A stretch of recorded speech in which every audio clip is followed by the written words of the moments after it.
É o seguinte, basicamente, eu venho de uma família que minha família, parte de pai, é toda evangélica e a minha família, parte de mãe, é católica. Mais católica de IBGE, né, que a gente chama, né, só diz que é, né. E então, assim, não tive muitos exemplos, assim, práticos, né, de católicos e tal, que vivessem a fé com profundidade. E acabei tendo mais influência da minha família paterna, né? Eu acompanhava as minhas tias, enfim, na igreja, sempre que a nossa família se reunia, né? Tinham cultos e tudo mais. Assim foi indo até que em 2010 eu me batizei. Em 2010 eu tinha 18 anos, quando eu me batizei na igreja presbiteriana, em Palmas. E me batizei na igreja presbiteriana, depois eu migrei para a igreja batista, em Palmas também, segunda igreja batista de Palmas. Tudo bem, tava tudo indo bem na minha vida, na minha fé, tudo ótimo, eu muito feliz e satisfeita. Até que em 2012, maio de 2012, eu comecei a namorar o Danilo, meu atual marido, né? E o Danilo era católico, eu protestante. Nós começamos a namorar e, a princípio, isso não foi um ponto pra gente, isso não era um problema. Porque a gente deu super certo, assim, tivemos uma afinidade tão grande, então começamos ali o namoro confiantes, né? Eu tinha certeza que ele ia virar evangélico, assim, eu tinha certeza. E ele tinha certeza que eu ia virar católica. Então os dois, mas assim, ninguém falou nada um pro outro, né? E assim, fomos namorando. Só que o que acontece? Eu sempre levei a minha vida espiritual a sério. E o Danilo também. Acabou que no decorrer do nosso namoro foram surgindo assim, essa diferença foi se tornando uma dificuldade mesmo. Foi assim tão sério que nós chegamos a terminar. Então depois de 2 anos de namoro, nós terminamos. Terminamos mesmo, única e exclusivamente pela nossa incompatibilidade religiosa. Mas veja, a gente levava a nossa vida tudo bem e tal, nós não tínhamos, assim, discussões por conta de divergências doutrinárias e tal, não era nada nesse sentido, mas na prática foi se tornando complicado, porque eu achava que ele vinha comigo, né, mas não aconteceu. E assim, eu fui me aprofundando mais na minha fé, e ele também foi se aprofundando mais ainda na fé dele. Então, não era só assim que, no domingo um ia pro culto, o outro ia pra missa, entendeu? Então, eu tinha outros afazeres na minha igreja, tinha pequeno grupo, né, que é tipo uma célula assim, tinham várias atividades da igreja que eu participava, o Danilo também, ele era de grupo de oração, era do Ministério de Música, então nós tínhamos vários outros dias na semana, ou sábado e domingo e tal, ocupados com outras atividades da igreja, e cada um na sua igreja. Então, assim, com o tempo a gente foi ficando assim mais separados mesmo, porque cada um tinha suas responsabilidades. Nós tínhamos um combinado de uma vez no mês ir na igreja do outro, né? Um fim de semana, um domingo do mês. No início, assim, isso começou sendo cumprido certinho, mas depois também até isso dava errado, assim, não tava dando certo. E como cada um foi se aprofundando mais e mais na sua fé, a gente não via como chegarmos assim numa solução mesmo pra essa questão, né?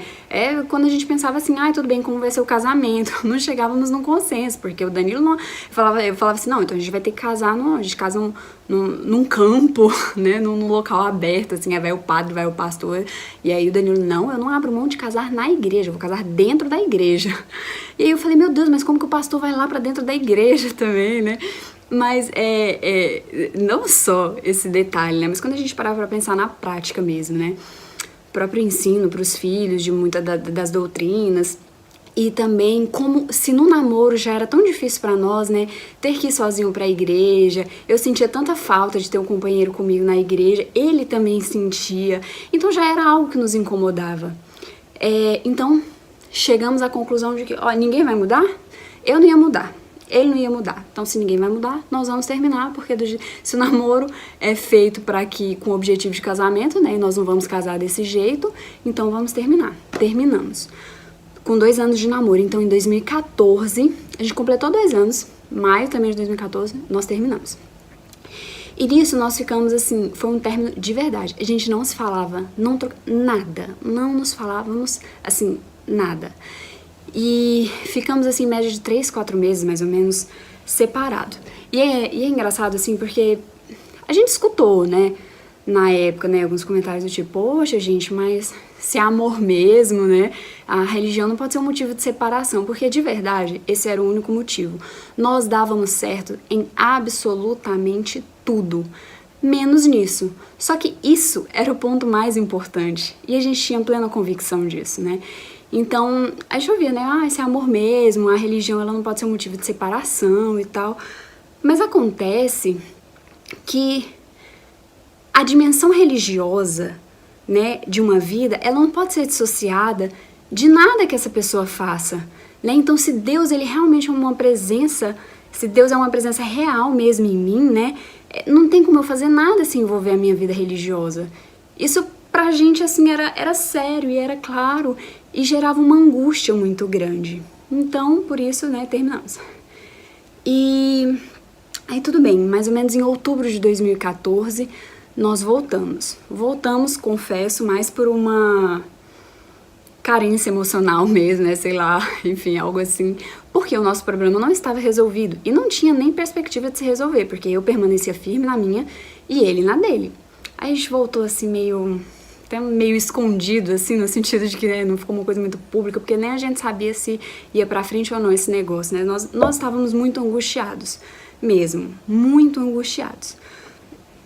E aí tudo bem, né? Então isso foi no final de 2014 que nós voltamos. Em janeiro de 2015, aí é que começa a minha história. Em janeiro de 2015, eu estava, depois de ter passado por um período assim super corrido na minha vida, né? Era término de faculdade, OAB, estava prestando concurso, tudo mais. E aí eu tirei uns dias de descanso. E eu sei que em janeiro de 2015, era bem no iniciozinho do mês, eu estava na internet, no Google, eu não sei explicar o que foi que eu digitei ali, eu realmente não sei. Eu só sei que de repente apareceu pra mim, era o primeiro link do Google, parecia assim, a jornada de um ex-batista rumo ao catolicismo. E aí eu cliquei.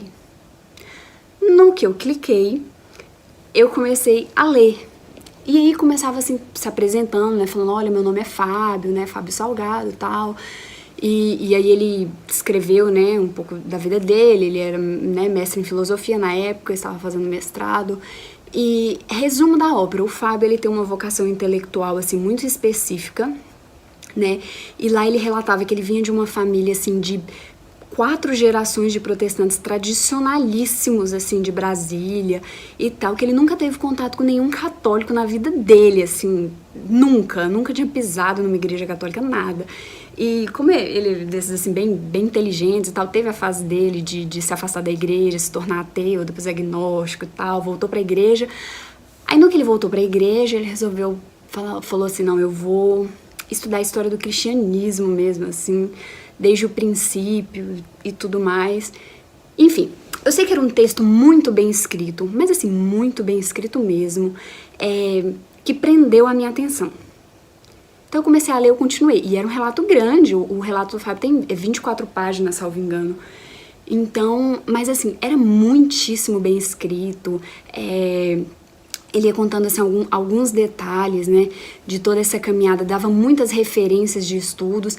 E o que aconteceu? Em resumo, ele disse assim, que após 2 anos de estudos, e ele ficou 2 anos estudando apenas, após 2 anos de estudo, ele... apenas não, né? Tudo isso, né? Porque a pessoa ficou 2 anos, assim, só por conta desse tema. E aí ele chegou à conclusão, ele falou, olha, não tem jeito. A igreja primitiva era católica... E, meu Deus, é isso aqui e agora, né? E lá ele dá várias referências, né?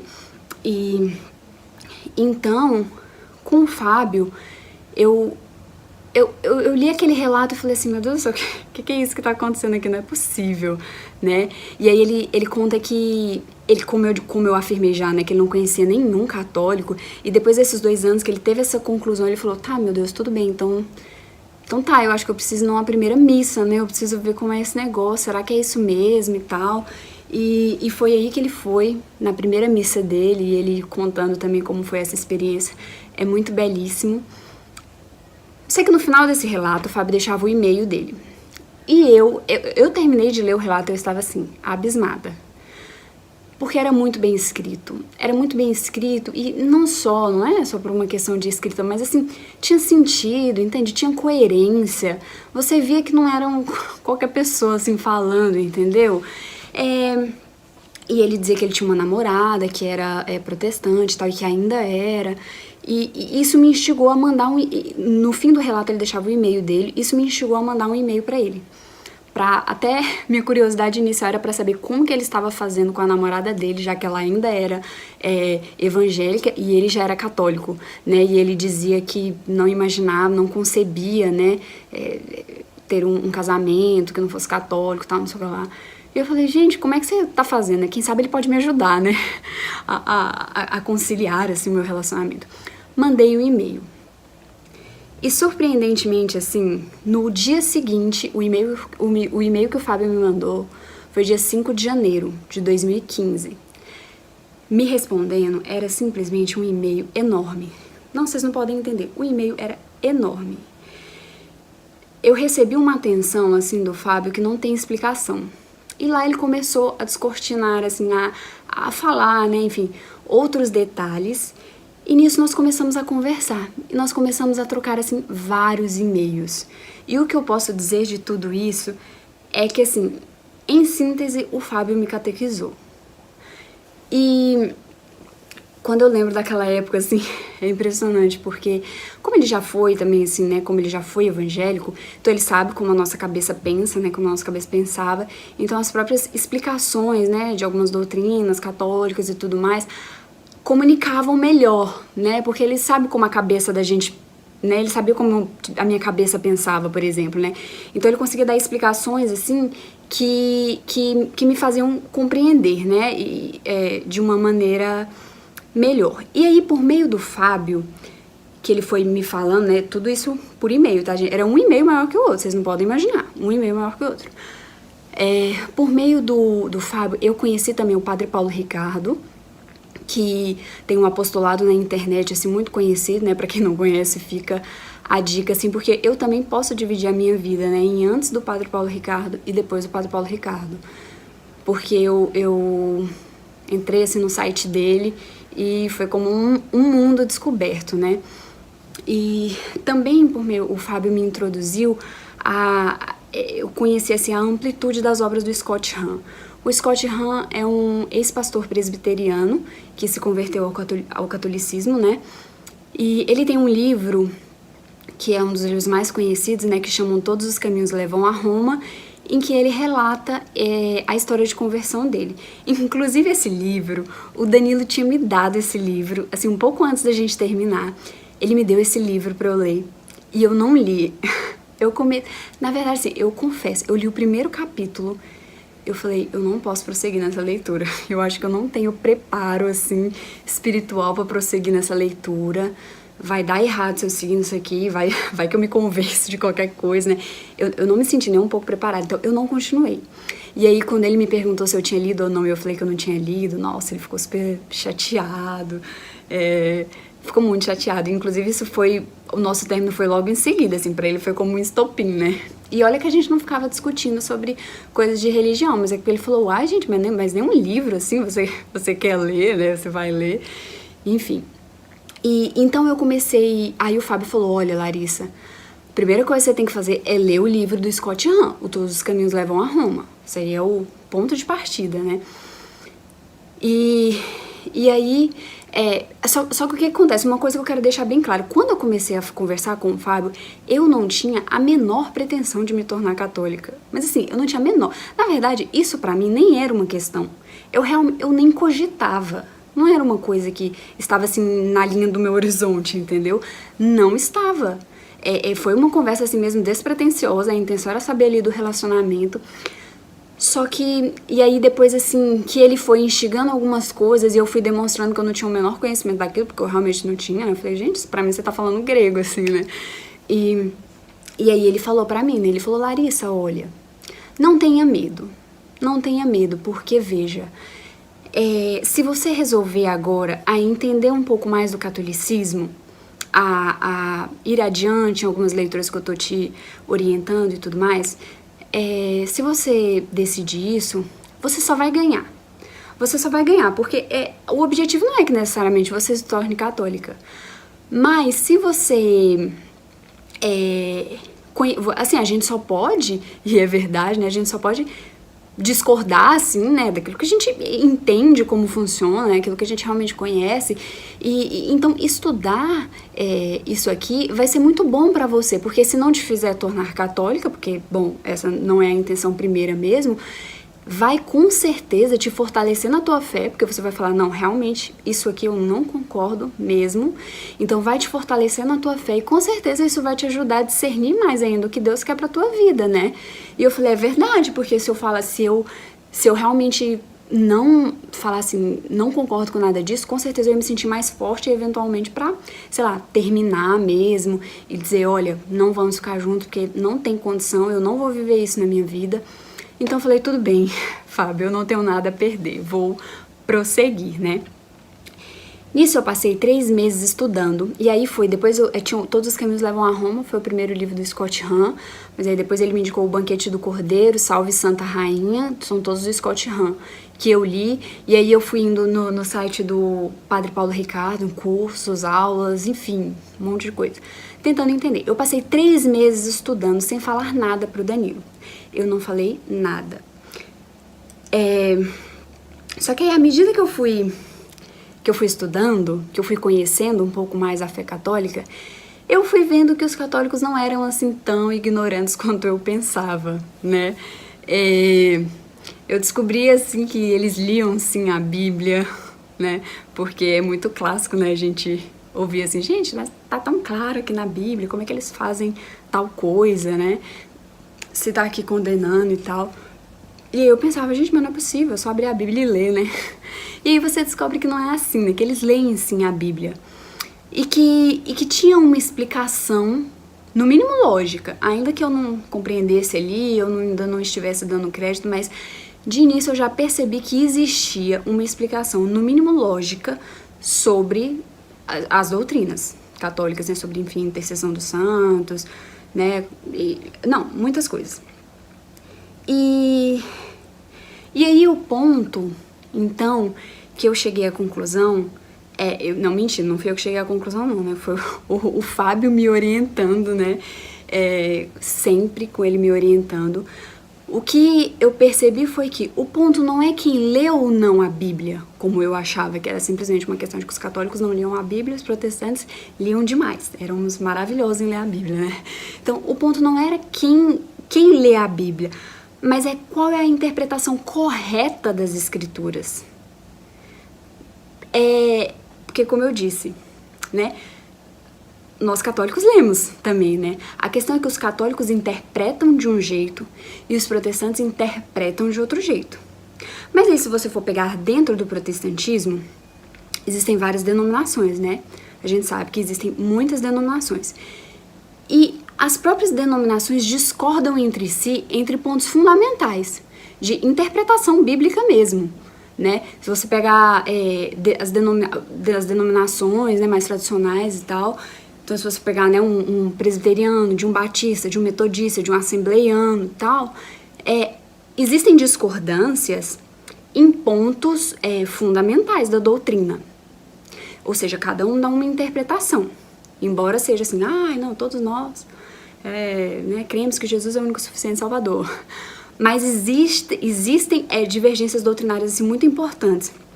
Então, mas é curioso que mesmo dentro do protestantismo, algumas denominações discordando em pontos fundamentais, mas uma coisa todos concordavam: os únicos que estão errados são os católicos. É basicamente isso que acontece, né?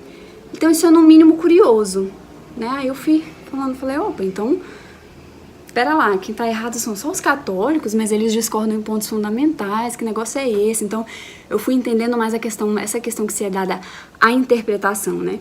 E no fim das contas, a grande questão então é escolher qual é a interpretação correta das escrituras, né? A qual interpretação então eu vou me filiar, né? E o tempo foi passando e eu fui cada dia mais me rendendo, né, ao fato de que era muito difícil resistir, né, a uma interpretação que vinha da autoridade de uma igreja que existe há mais de 2000 anos, entende? Uma igreja que não existe nenhuma instituição que tenha durado tanto tempo como tem durado a Igreja Católica, há mais de 2000 anos, né? E que mesmo assim, nos períodos mais trágicos de sua história, se manteve firme, sabe? Mesmo nos períodos de maiores devassidão, períodos assim muito difíceis que a igreja já passou, mesmo assim não houve, ela se manteve intacta, né? Mesmo que sofrendo ali, enfim, né, alguns problemas, mas se manteve intacta. Que mesmo assim, em épocas que até mesmo com alguns papas assim muito controversos, você vai pegar ali o período da Idade Média, né, foi uma situação mais complicada assim, mais um adendo, né, muita coisa não é também como nos contaram, mas isso não vem ao caso agora, né, que criou-se uma imagem, né, muito negativa da Igreja Católica no curso da história, mas muitas coisas não são como nos contaram, né, mas tudo bem. Mesmo nos períodos de maior dificuldade, assim, a igreja se manteve, não sofreu nenhuma alteração nos seus pronunciamentos de fé e moral. Porque, veja, mesmo que em algum momento tenha existido papas controversos e tal, um período muito assim, nos seus pronunciamentos de fé e moral, porque eu não queria entrar em nenhuma explicação doutrinária, mas assim, esse não é o objetivo daqui, mas em resumo, né, o Papa, quando ele se manifesta em matéria de fé e moral, ele é infalível. É o que a gente chama de infalibilidade papal. Não significa que qualquer coisa que um Papa fale, enfim, então ele é infalível e ele falou, é isso aí. Não, não é nesse sentido. É quando ele se manifesta em matéria de fé e moral, que tem vários requisitos e tal. Então, durante toda a história, esses 2000 anos de história, a igreja nunca sofreu nenhuma alteração, assim, que demonstrasse uma instabilidade da doutrina e tudo mais em matéria de fé e moral. Então, existe uma unidade que tem sido, assim, preservada mesmo durante toda a sua história, né? E que, na verdade, foi nos períodos de maior devassidão que surgiram o maior número de santos, né? O maior número de fiéis, assim, que buscavam viver mesmo a plenitude da fé e se tornaram santos. Então, assim, descobrir isso, compreender todo esse decurso aí da história, isso me fez, assim, como que constatar mesmo, né, o cumprimento das palavras de Cristo, né, que dizia que as portas do inferno não prevalecerão contra a sua igreja, né. Mas, bom, o fato é que eu passei esses 3 meses estudando e não falei nada pro Danilo. Após os primeiros 3 meses de estudo, acabou que eu e o Danilo, numa conversa, eu acabei soltando pra ele. E falei. Só que assim, eu falei pra ele que eu queria que ele agisse com o máximo de discrição possível. Assim, que ele realmente fingisse que eu não contei nada. Porque uma coisa tem que ficar muito clara.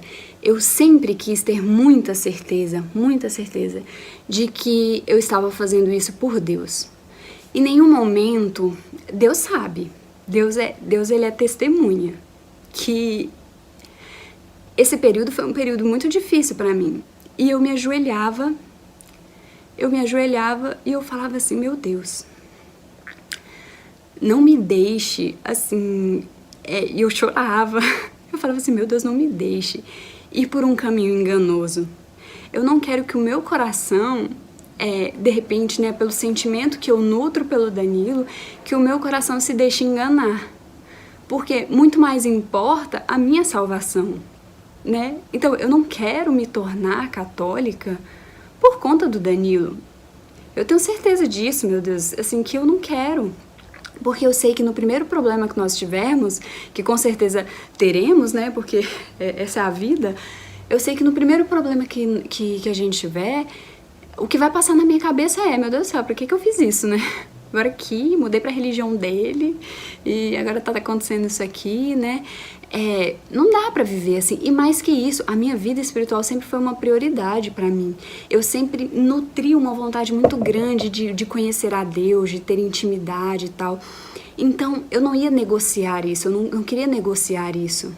E eu falava, E eu rezava pedindo muito a Deus luzes e pedindo assim que se eu estivesse me enveredando por um caminho que não fosse o que ele queria pra mim, que ele realmente me mostrasse, que ele desse um jeito, que ele fizesse, sei lá, qualquer coisa, mas que me tirasse daquele caminho. Deus sabe quantas vezes eu chorei por isso. Então, assim, eu tomei muito cuidado de me manter, assim, tomei muito cuidado pra não sofrer influências do Danilo. Digo, eu queria ter certeza de que isso realmente era por Deus. E que Deus, né, por ele, isso estava acontecendo. E o meu intuito sempre foi descobrir a verdade. Então eu falei pro Danilo, você vai agir com o máximo de discrição. Mesmo você sabendo que agora eu estou estudando, tomando conhecimento de algumas coisas, não precisa ficar me convidando pra ir contigo pra igreja, pra não sei o que lá, um monte de coisa. Não, me deixa quieta no meu canto e vamos lá. Então, o ano de 2015, isso aconteceu em 2015, porque em janeiro foi que eu conheci o Fábio, né? E aí que eu comecei. Então tudo isso foi no ano de 2015. E o ano de 2015 foi um limbo pra mim. Um limbo. Foi um ano muito difícil. Eu já não me sentia bem na minha igreja totalmente, né? Já tinha algumas coisas que me incomodavam, mas quando eu ia com o Danilo também, eu não me sentia ainda à vontade. E eu ficava naquela crise existencial. Meu Deus do céu, o que é isso? Até que... Mas assim, chegou no fim do ano, eu já tive certeza de que realmente não tinha como eu voltar atrás, assim, escancarou na minha frente, né? Que esse era o caminho, mesmo me tornar católica, né? Mas Deus foi me dando muitos sinais, assim, no ano de 2015, né? É curioso porque eu conheci, nesse ano de 2015, muitos católicos praticantes, né? Porque esse era um ponto pra mim, era um problema, na verdade. A questão do mau testemunho dos católicos sempre pesou muito pra mim. Eu não tinha exemplos de católicos praticantes, de católicos que vivessem de fato a fé, sabe? Assim, eu não conhecia, era uma coisa muito distante, assim, pra mim. Então eu falava, mas como pode? Eu até no início eu comentei com o Fábio, assim, quando eu já tava descobrindo algumas coisas, eu falei, Fábio, mas não tem lógica. Os católicos não sabem disso aqui, porque se soubessem, não viviam como vivem, mas mais que isso, não tem condição. Olha isso aqui, pra mim que eles não têm conhecimento, Fábio, o que tá acontecendo? E eu tava assim um pouco, sabe, muito aflita com isso, o mau testemunho assim pesava bastante pra mim. E aí ele me disse uma coisa muito interessante, né, ele falou assim, Larissa, veja, se você quer estudar arquitetura, por exemplo, você vai olhar os prédios que deram errado, né, enfim, que arruinaram, ou as grandes edificações no curso da história, né? Você vai estudar pelas grandes, né, pelos exemplos. Então, assim, esquece agora tudo que você já viu, assim, de mau testemunho e tal, e foca no que a igreja tem de bom, né? Então, assim, nas grandes edificações, foca na vida dos santos, vai conhecer um pouco mais aí a doutrina e tal, que as coisas vão clareando pra você aos poucos. E assim eu fiz e, de fato, foi importante, né? E é engraçado que até eu conhecer o Danilo, porque, por exemplo, o Danilo foi o católico que eu conheci, mas, assim, praticante, né? E aí eu olhava assim, eu falava, eu tinha certeza que ele ia virar evangélico, porque eu realmente olhava pra ele e falei, meu Deus, esse menino, ele só tá no lugar errado, assim, não tem lógica esse menino ser católico, é claro que ele vai descobrir rapidinho aqui, e vai gostar da minha igreja, e vai vir comigo e vai dar tudo certo. Eu quando conheci o Danilo, eu falei, meu Deus do céu, onde que está essa raça aqui que eu nunca vi, né? E olha que, pra quem o conhece de agora, né, e olha que ele nem era como é agora, né? Mas também outro ponto muito importante, como eu disse, em 2015, então Deus colocou católicos praticantes na minha vida, assim, e eu comecei assim, a falar, nossa, meu Deus, o que é isso que tá acontecendo aqui, né? E também foi muito importante que o Danilo, ele se mudou de Palmas, né? O Danilo, ele formou no meio de 2015, e aí depois ele foi pro interior, pra cidade dos pais, e ficou trabalhando e estudando pra residência. No fim do ano ele prestou residência, em 2016 ele se mudou aqui pra São Paulo.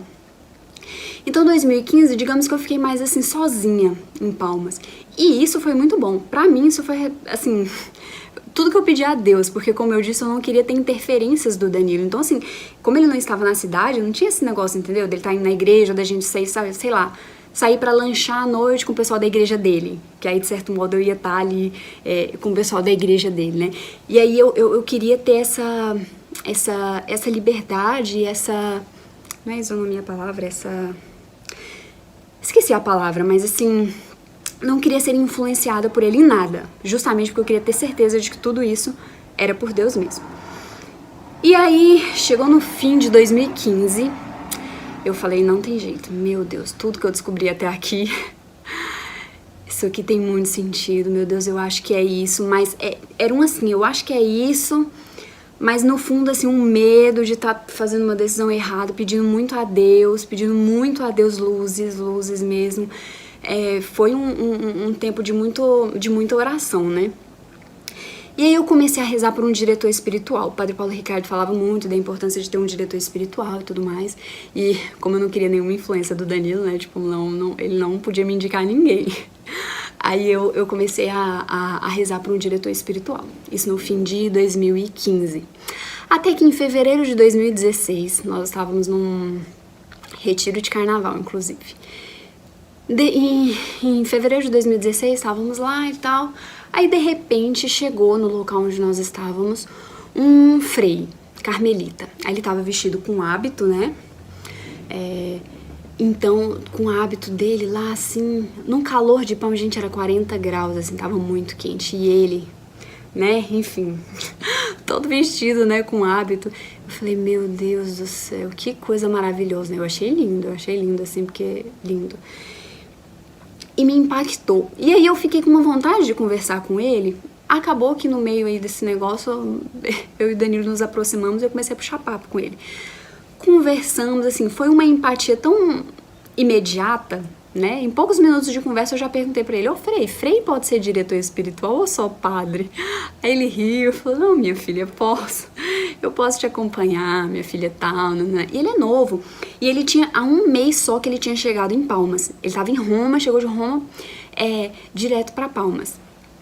E aí, nós conversando, eu só falei pra ele não sabia de nada da minha história, gente, veja, ele não sabia de nada, eu não tinha contado nada, que eu era evangélica, nada. A única coisa que eu tinha contado era que assim, não, padre, Frei, porque eu tô chegando agora na igreja, né, eu tô um pouco assim, ainda meio perdida, né, enfim, eu tô querendo esse acompanhamento e tal, só assim, tô chegando agora, ele não sabia de onde eu estava chegando, né. E aí ele pegou, minha filha, claro, não, mas a gente vai conversar, eu percorri um longo caminho até chegar na igreja, eu, né, já fui de ateu, não sei o que lá, a evangélico e agora sou frei. Quando ele falou que ele tinha sido evangélico, eu olhei pro Danilo assim na hora e, eu não me aguentei assim. Meu olho encheu de água e eu comecei assim a chorar. Coitado, ele ficou sem entender, né? Porque ele falou assim, meu Deus do céu, que é isso que tá acontecendo, né? Porque pra mim, aí eu posso dizer que aquele momento pra mim foi assim, a confirmação. Porque eu falei, meu Deus, eu que até então não conhecia nenhum evangélico que tivesse feito esse caminho inverso, depois eu vim conhecer muitos, né? Porque o normal é a gente, tipo assim, o que a gente mais vê, né? São católicos que se tornam evangélicos, né? Até então eu não conhecia ninguém que tivesse feito o caminho contrário. Depois, por meio da internet, eu fui conhecendo, assim, inúmeros testemunhos, assim, uma chuva de testemunhos. Mas até então eu não conhecia. E aí, Deus vai e planta na minha frente um frei que já foi evangélico, sabe? Assim, um negócio que não tem explicação. Então, pra mim, aquilo ali foi a confirmação. Isso foi numa segunda-feira, na quarta-feira de cinzas, à tarde, a gente já teve o nosso primeiro encontro. Eu fui lá pra igreja, a gente começou a conversar e ele foi me acompanhando, me dirigindo espiritualmente. Pena que 2 meses depois, mais ou menos, por aí, ele foi transferido pra São Paulo, aqui pra São Paulo, né? Mas aí ele me direcionou pra uma turma de catequese, né? E aí eu fiz, no ano de 2016, eu fiz catequese. Depois eu acabei até mudando de turma de catequese, mas Deus foi muito providente em tudo, né? Colocou um catequista maravilhoso, assim, também, o Max, eu fiz na catedral. Um catequista maravilhoso, assim, que me ajudou muito também nesse período, porque eu tava, assim, na sede, na sede, lendo, estudando, querendo entender, num medo, porque eu sabia que estava em jogo a minha salvação, então eu tinha medo mesmo de estar tomando um caminho errado. E eu sabia que eu teria que enfrentar muita coisa, quando eu assumisse, assim, né, que eu tinha me tornado, enfim, católica, né, e mais que isso, não pelo que os outros fossem achar, mas pela minha paz espiritual mesmo, né, a minha relação com Deus. Então, 2016 eu fiz a catequese. O meu batismo, ele foi reconhecido pela igreja, porque eu fui batizada em nome do Pai, do Filho e do Espírito Santo, né, então o meu batismo, assim, foi válido, meu batismo na igreja, né, presbiteriana. O meu batismo foi válido, e então eu precisei apenas receber a primeira comunhão e a crisma, né, e o crisma. A cerimônia foi no dia 3 de dezembro de 2016, que eu recebi a primeira comunhão e o sacramento do crisma. Como o meu batismo foi reconhecido, válido pela igreja, a única coisa, só que assim, eu não podia simplesmente só receber a primeira comunhão como os outros, né? Como eu estava sendo recebida na igreja católica, né, oriunda de uma outra fé, eu tive que fazer uma profissão pública de fé na frente de todo mundo, né? Então, antes do momento da comunhão, me chamaram lá na frente para eu fazer minha profissão pública de fé, que foi rezando o credo niceno-constantinopolitano, na frente de todo mundo, né? E foi um momento, assim, muito bonito. Foi um momento lindo. Assim, um dos mais emocionantes da noite mesmo, né? Eu professando a minha fé, né? A fé que eu estava recebendo naquele momento. E quando eu me lembro dessa noite, eu fico muito emocionada mesmo, né? E logo após a minha profissão de fé, né, eu recebi um abraço do bispo, que foi como o abraço da igreja mesmo, né, me recebendo, depois do Padre Eduardo também, que foi muito especial em toda essa caminhada. E o que eu posso dizer hoje é que a riqueza espiritual da Igreja Católica me trouxe, assim, uma paz interior que eu nunca tinha sentido. Tanto um sentimento de pertença mesmo, sabe? Parece que, de alguma maneira, eu faço parte, assim, da história da humanidade, né? Fazendo parte de uma igreja, assim, que perdura há tantos anos e que é apoiada em fundamentos tão sólidos, assim, depois que a gente conhece, né? A gente vê a profundidade que não é nada do que me falavam. E tudo que me diziam que eram empecilhos para se chegar a Cristo, né? Como Nossa Senhora, os santos, os anjos, né? Tudo que são tidos como empecilhos para se chegar a Cristo, eles são na verdade, cristocêntricos. Então, à medida que você se aproxima mais e busca se relacionar com Nossa Senhora, com os santos e com os anjos, né? Eles nos conduzem a Cristo. Você inevitavelmente se aproxima de Cristo. Porque o objetivo deles em momento nenhum é ofuscar o brilho de Cristo, muito pelo contrário. Deus os colocou, né, aqui e nos forneceu, né, essa ajuda tão maravilhosa, né, uma igreja militante mesmo nós temos, né, uma igreja celeste militante mesmo, que nós podemos contar com a ajuda dessa igreja celeste militante. Então, tudo que me diziam que eram empecilhos, na verdade são cristocêntricos e me aproximaram e muito de Cristo. Então, hoje, assim, o que eu sinto, mas não é só o que eu sinto, né, porque a fé não pode ser baseada só no sentimento, né, mas de verdade, assim, do fundo do meu coração, eu me sinto mais próxima de Cristo como eu nunca senti, mesmo sempre buscando, né, e então, assim, o que eu posso dizer é que nós não amamos aquilo que nós não conhecemos. Então, pra gente amar a Santa Igreja, eu falo para os católicos aqui, né? Mas também eu sei que tem muitas outras pessoas de outras né, religiões que irão me ouvir.